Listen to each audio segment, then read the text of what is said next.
अस्सलाम वालेकुम दोस्तों सिंध जी मशहूर अदाकारा ऐं सिंध जी न्याणी ऐं इरशाद जागीरानी जी भेण जेको वाइदो कयो उहो पंहिंजो वाइदो पूरो कयो आहे। जी हाँ दोस्तों, रूबी अली चयो त मां आहिस्ते आहिस्ते तव्हांखे सभु कुझु ॾेखारे छॾींदमि। हाणे रूबी अली पंहिंजो वाइदो पूरो करे रही आहे।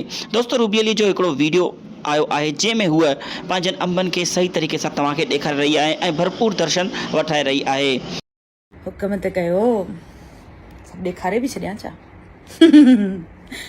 बर्दाश्त न थींदो छा?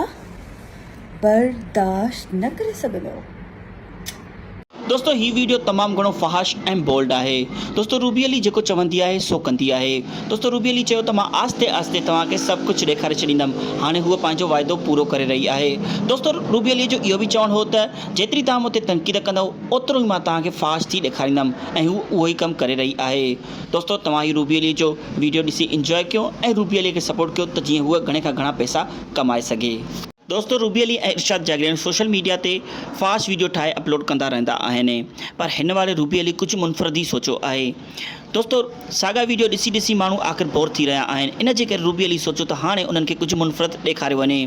दोस्तों रूबी अली चयो वञे थो त हूअ डार्क वेब ते पंहिंजा वीडियोस ठाहे विकिणंदी आहे, पर इन ॻाल्हि में ई शक हुयो, पर हाणे पक थी वई आहे। दोस्तों रूबी अली उन्हनि वीडियोस ठाहिण जी तयारीअ में हिकिड़ी वीडियो जी झलक तव्हांखे ॾेखारी आहे।